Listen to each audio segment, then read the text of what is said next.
Yes, we will study about cholesterol biosynthesis. ठीक है, तो लिखिए कोलेस्ट्रॉल बायोसिंथेसिस के बारे में। कोलेस्ट्रॉल बायोसिंथेसिस, ठीक है, इसमें अलग अलग स्टेजेस हैं, उसके बारे में हम आपका पढ़ेंगे। कोलेस्ट्रॉल बायोसिंथेसिस, ठीक है। सो बेसिकली जो कोलेस्ट्रॉल होता है हमारा, वी हैव, इसके अंदर आपके 27 कार्बन होते हैं। कितने कार्बन होते हैं? 27 कार्बन, ठीक है। सो बेसिकली वैसे तो जो स्ट्रक्चर है या जो कंपाउंड है वो आपका कॉम्प्लेक्स होता है, बट इसके जितने भी कार्बन हैं वो किससे डिराइव होते हैं? They are derived from acetate, वो भी हम पढ़ेंगे, ठीक है। So the structure like indicates that कि the pathway is complex, but all of its carbon atoms are derived from acetate. So basically when we are forming like from acetate to cholesterol, so the essential intermediates are basically are 5 carbon compounds, ठीक है। कि जब हम जैसे हम कह रहे हैं कि हम एसीटेट से हमें कोलेस्ट्रॉल बनाना है, ठीक है, तो उस टाइम पे जो बीच में एसेंशियल इंटरमीडिएट बनता है that is basically your isoprene, ठीक है। तो अभी हम पूरा पाथवे देखेंगे। सो essential intermediate is your isoprene. But not only cholesterol, there are many other natural lipids, जिसमें जो essential intermediate आपका कौन सा बनता है? Essential intermediate is your basically isoprene, ठीक है। isoprene इसमें 5 कार्बन होते हैं, ठीक है। जैसे प्लांट के अंदर भी बहुत सारे जो आपके जैसे टर्पीन्स बनते हैं, उसमें भी पहले आइसोप्रीन बनता है। मतलब आइसोप्रीन तक का पाथवे कॉमन होता है बहुत सारे लिपिड्स के अंदर, फिर आगे डिपेंड करता है कि कोलेस्ट्रॉल बनना है या कोई और लिपिड बनाना है, ठीक है। तो आइसोप्रीन का अगर स्ट्रक्चर देखें, CH2 double bond C, CH3 CH double bond CH2, this is the structure of isoprene. ये किसका स्ट्रक्चर है? आपका आइसोप्रीन का, जिसमें कितने कार्बन होते हैं आपके? 5 कार्बन. आइसोप्रीन में कितने कार्बन होते हैं आपके? 5 कार्बन, ठीक है। चलिए देखते हैं। तो यहाँ पर आप पाथवे देख सकते हो, जैसे हमने कीटोन बॉडीज का पाथवे भी पढ़ा था, तो पहले 3 स्टेप तो कॉमन ही है। 2 एसिटाइल कोए, ठीक है। तो यहाँ पर आपके 2 acetyl CoA in the presence of thiolase they form acetoacetyl. CoA क्या बनाते हैं आपका? एसीटो एसिटाइल कोए, ठीक है। फिर नेक्स्ट स्टेप में there is one more acetyl CoA, और एंजाइम क्या होता है आपका? HMG कोए सिंथेज, ठीक है। और प्रोडक्ट क्या बनता है आपका? HMG कोए, ठीक है, which is beta hydroxy beta methyl glutaryl CoA, ठीक है। तो यहाँ तक का जो पाथवे होता है वो कीटोन बॉडीज में भी कॉमन होता है। अब इसके बाद जो ये मेन स्टेप है, ठीक है, this is the main step, conversion of HMG कोए इनटू मैवलोनेट, ठीक है। So this step is basically the rate limiting step. ये जो स्टेप है, this is a rate limiting step during biosynthesis of cholesterol. Rate limiting step during biosynthesis of cholesterol. This is a rate limiting step during biosynthesis of cholesterol. Conversion of HMG CoA into mevalonate. ठीक है, so this is a rate limiting step during biosynthesis of cholesterol. ठीक है, और इस step पे आप देख रहे हो कि 2 NADPH आपके यूज हो रहे हैं, ठीक है। 2 NADPH क्या हो रहे हैं? आपके यूज हो रहे हैं, ठीक है। So this is the rate limiting step, ठीक है। तो बेसिकली यहाँ पर एक पॉइंट हम और भी डिस्कस करते हैं कि जो ड्रग्स ब्लड कोलेस्ट्रॉल को कम करते हैं, ठीक है, वो इस एंजाइम को इनहिबिट करते हैं, ठीक है। जैसे आपने सुना भी होगा कि we have drugs known as statins, ठीक है। हमारे पास ड्रग्स होते हैं जिसका नाम क्या होता है? स्टैटिन्स, ठीक है, which are derived from a yeast Monascus purpureus. Monascus purpureus, ठीक है। तो ये स्टैटिन्स का काम क्या होता है? Statins lower down blood cholesterol levels. Statins क्या करते हैं? स्टैटिन्स ब्लड कोलेस्ट्रॉल लेवल्स को रिड्यूस करते हैं, ठीक है। स्टैटिन्स का क्या फंक्शन होता है?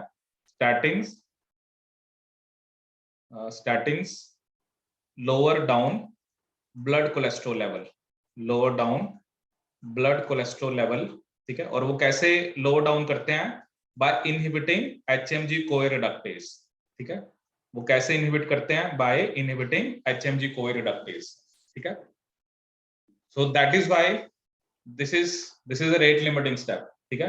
क्योंकि अगर आप इस स्टेप को इनहिबिट कर रहे हो, if you are inhibiting HMG CoA reductase तो आपका मेवलोनेट बनेगा नहीं और आगे फिर कोलेस्ट्रॉल का पाथवे जो है वो आगे नहीं जाएगा।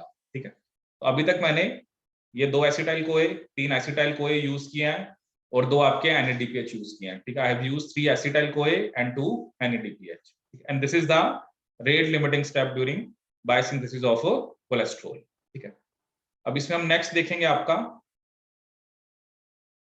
नेक्स्ट जो है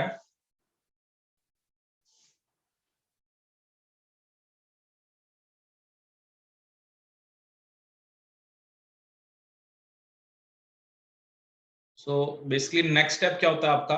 ठीक है, मेवलोनेट अभी तक हमने बना लिया था, तो मेवलोनेट के बाद क्या होता है। ठीक है, after mevalonate there is enzyme known as mevalonate five phosphotransferase. ठीक है, एक एटीपी आपका यूज होगा, आपका कंपाउंड बन गया 5-फॉस्फोमेवलोनेट। ठीक है, फिर एक और फॉस्फोमेवलोनेट काइनेज के प्रेजेंस में एक एटीपी और यूज होगा, आपका क्या बन गया 5-पायरोफॉस्फोमेवलोनेट।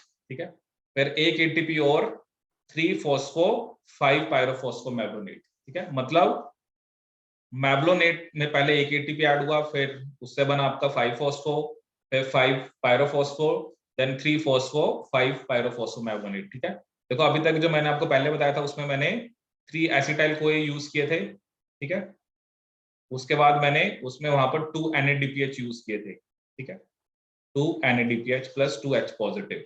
ठीक है, और यहाँ पर आप देख रहे हो 3 मैंने क्या यूज कर लिए एटीपी। ठीक है, अब नेक्स्ट स्टेप क्या होता है पायरोफॉस्फोमेवलोनेट डी कार्बोक्सिलेज। ठीक है ना, देखो 3 एसिटाइल CoA थे तो मतलब 6 कार्बन थे, लेकिन एक CO2 और एक फॉस्फेट यहाँ पे हट गया, तो इसमें कितने कार्बन रह गए आपके 5 कार्बन। ठीक है, दिस इज आइसोपेंटेनाइल पायरोफॉस्फेट। ठीक है, और एक जो ये जो आइसोपेंटेनाइल पायरोफॉस्फेट है ये और किसमें कन्वर्ट हो सकती है, आइसोमेराइज होके डाइमिथाइल एलाइल पायरोफॉस्फेट। ठीक है, ये जो दोनों बनी है, ठीक है ना, देखो ये जो पाथवे ना यहाँ तक कॉमन होता है, जो मैं आपको बता रहा था कि इसके बाद क्या बना वो डिपेंड करता है, क्योंकि ये जो दोनों बनी है इन्हें हम क्या बोलते हैं एक्टिवेटेड आइसोप्रीन्स। इन्हें मैं क्या बोलता हूँ एक्टिवेटेड आइसोप्रीन्स। ठीक है, देखो ये क्वेश्चन आपका प्लांट फिजियो में भी आया हुआ है, क्योंकि यहां तक का जो पाथवे है ना वो कॉमन है। जैसे हम तो कोलेस्ट्रॉल का पढ़ रहे हैं तो हम इससे आगे कोलेस्ट्रॉल बनाएंगे, प्लांट्स ने मान लो टर्पीन्स बनानी है तो इससे आगे वो टर्पीन्स बनाएंगे। ठीक है, एग्जाम में ये भी क्वेश्चन आ जाएगा कि कितने एसिटाइल CoA यूज होते हैं, कितने NADPH, कितने ATP, और एक स्टेप पे डी कार्बोक्सिलेशन। ठीक है, देखो पायरोफॉस्फोरिलेशन पहले हुई है, उसके बाद डी कार्बोक्सिलेशन होती है। ठीक है, पहले क्या हुई है पायरोफॉस्फोरिलेशन, मतलब जैसे आपके 3 आपने ATP यूज किया है, और उसके बाद क्या होती है आपकी डी कार्बोक्सिलेशन। ठीक है, so these are activated isoprenes, so this pathway is common for synthesis of many other natural lipids in plants and animals. ठीक है, but over here our main concern is, और basically we are studying about cholesterol biosynthesis, तो इसके बाद हम cholesterol का ही पढ़ेंगे। ठीक है, तो ये आप अच्छे से यहाँ तक याद रखना कि क्या होता है। ठीक है, तो नेक्स्ट स्टेप में अब आपका क्या हो रहा है। ठीक है, अब ये देखिए जो हमने this is one isoprene dimethyl allyl pyrophosphate, और एक और आइसोप्रीन जो हमने बनाई थी डेल्टा 3 आइसोपेंटेनाइल पायरोफॉस्फेट। ठीक है, अभी जो हमने पीछे बनाई है कि ये वाली बनी थी और वो इसमें आइसोमेराइज हो गई थी। ठीक है, जो अभी हमने बनाई थी ना कि डेल्टा 2 आइसो, क्योंकि दोनों की दोनों ही आइसोप्रीन्स हैं, आइसोपेंटेनाइल पायरोफॉस्फेट जो हमने लास्ट स्टेप बनाया था, एक तो ये, और ये आइसोमेराइज होके और क्या बनाती है आपकी डाइमिथाइल एलाइल पायरोफॉस्फेट, क्योंकि अभी हमें यहाँ पर दोनों ही चाहिए डाइमिथाइल एलाइल पायरोफॉस्फेट। पायरोफॉस्फेट देखो ये जितने भी पाथवेज होते हैं ना, तो बेसिकली ना आपको थोड़ा आइडिया होना चाहिए कि हो क्या रहा है, क्योंकि अब जैसे मैंने आपको बताया कि जो रेट लिमिटिंग स्टेप है वो सबसे इंपॉर्टेंट स्टेप है, वो कौन सा है, उसको कौन इनहिबिट करता है। तो कोई भी पाथवे होता है ना उसका बेसिकली उसमें हम क्या सीख रहे हैं, कितने एसिटाइल CoA यूज हो रहे हैं, कितने NADPH यूज हो रहे हैं, कितने ATP यूज हो रहे हैं, कहाँ पे डी कार्बोक्सिलेशन हो रही है। ठीक है, तो साइकिल्स में मतलब ऐसे क्वेश्चंस पूछते हैं। ठीक है, अब देखो यहाँ पर क्या बन गया मेरा जैरानाइल पायरोफॉस्फेट, मतलब 2 आइसोप्रीन ज्वाइन कर गई, फिर वो कह रहा है एक और आइसोपेंटेनाइल पायरोफॉस्फेट आया। ठीक है, तो जिसमें अब फेरेंसाइल के अंदर 3 आइसोप्रीन होगी। ठीक है, मतलब अब इसके अंदर मान लो कि 10 कार्बन हो गए, इसके अंदर आप मान के चलो कि 15 कार्बन हो गए, क्योंकि मेरी एक आइसोप्रीन के अंदर 5 कार्बन है, ठीक है। तो दो मिलके पहले 10 कार्बन, फिर एक और ऐड होके क्या बन गया 15 कार्बन का, ठीक है। दैट इज, तो दो ये मिलके पहले जैरेनाइल पायरोफॉस्फेट देन पैरेंसाइल पायरोफॉस्फेट, ठीक है। उसके बाद अगर हम देखें क्या बनेगा आपका, ठीक है। अब यहां पर आप देखो कि पैरेंसाइल पायरोफॉस्फेट था जिसमें 3 आइसोप्रीन थी, एक और पैरेंसाइल पायरोफॉस्फेट आया जिसमें 3 और आइसोप्रीन है, मतलब दो पैरेंसाइल मिलके क्या बनाते हैं आपका स्क्वेलिन, ठीक है। वो जो भी यहाँ पर भी एक NADPH यूज हो रहा है, ठीक है ना। लेकिन देखो मैंने जो आपको पहले वाला बताया वो हमने आइसोप्रीन तक का ही पढ़ा है, ठीक है। तो बेसिकली ना आप जनरली वही याद रखना, क्योंकि अब जैसे यहाँ पर एक NADPH और यूज हो रहा है तो फिर वो तो हमें पूरे कोलेस्ट्रॉल का देखना पड़ेगा, ठीक है। तो एक पैरेंसाइल में 15 थे, इसमें भी 15 थे, ठीक है। तो एक तरह से आपको क्या बन गया स्क्वेलिन, क्या बन गया स्क्वेलिन, ठीक है। और लास्ट जो स्टेप है उस पे आपका क्या बनता है बेसिकली,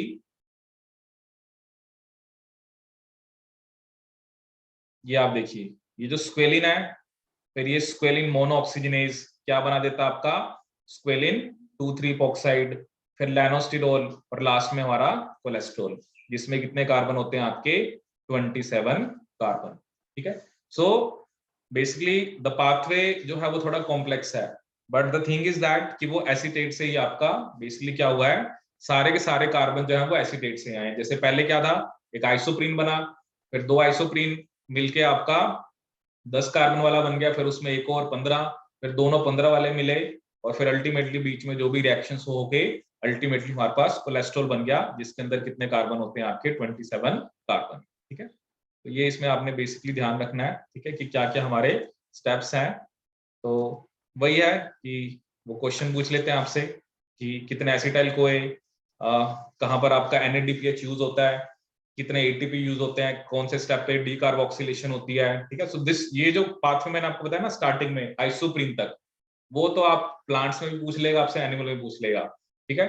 सो कौन सा लिपिड बनाना है वो इसके बाद की बात है, जैसे कोलेस्ट्रॉल बनाना था, so this is the pathway, that is a common pathway for many natural lipids. हमें कोलेस्ट्रॉल बनाना था तो उसके बाद ये वाला पाथवे आपका इसमें आता है।